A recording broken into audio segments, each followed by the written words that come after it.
As we all know, Lauren Boebert last week made the announcement that she was switching and no longer going to run in Colorado's 3rd District and instead is going to run in Colorado's 4th District.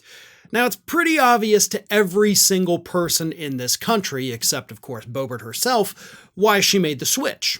She made the switch because even before her Beetlejuice incident, she was losing to Democratic opponent Adam Frisch, who she had only beaten by 546 votes last year.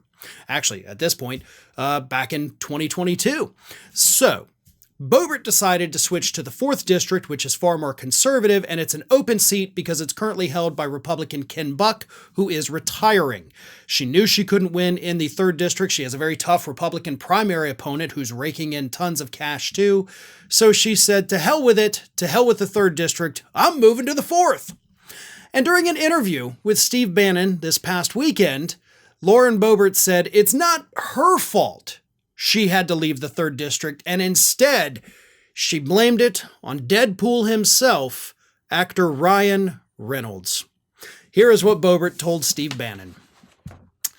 There has been close to $10 million poured into this district to buy this seat. Colorado's 3rd District is not for sale. When you have Barbara Streisand coming in and donating to the Democrat, when you have Ryan Reynolds coming in and donating to the Democrat, it shows you that Hollywood is trying to buy their way into Congress. Yes, it is Barbara Streisand and Ryan Reynolds.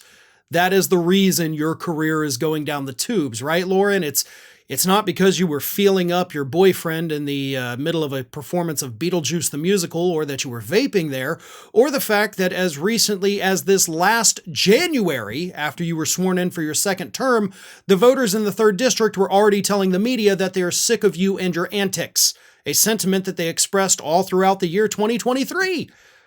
But no, yeah, it's totally Ryan Reynolds. He is the one who did this with his big Hollywood money, and Barbara Streisand and her Hollywood money, $10 million. Now, I have a point to make here, Lauren. You see, when Beto O'Rourke was running against Ted Cruz for that Senate seat in Texas all those years ago, there was lots of Hollywood money flowing into that Texas race. Now, did Ted Cruz just quit? I mean, did Ted Cruz say, screw it, I'm not going to run for Senate in Texas, I'm going to run for Senate in Florida? Nope. He stayed in the race and he won. Same thing with Mitch McConnell. Tons of outside, Hollywood money flowing in to unseat Mitch McConnell. Same thing with Lindsey Graham. None of them quit. All of them won.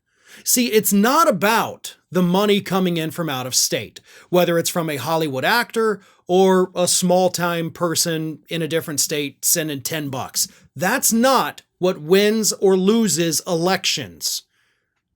The candidate does.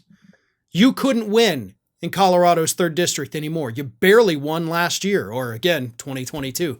Keep forgetting it's now 2024.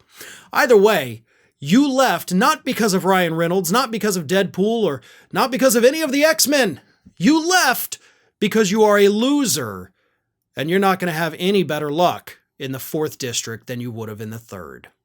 Ring of Fire is just a few subscribers short of hitting that 1 million subscriber milestone. So if you're not already subscribed, please go ahead and do so, and stay up to date with all of the latest from Ring of Fire.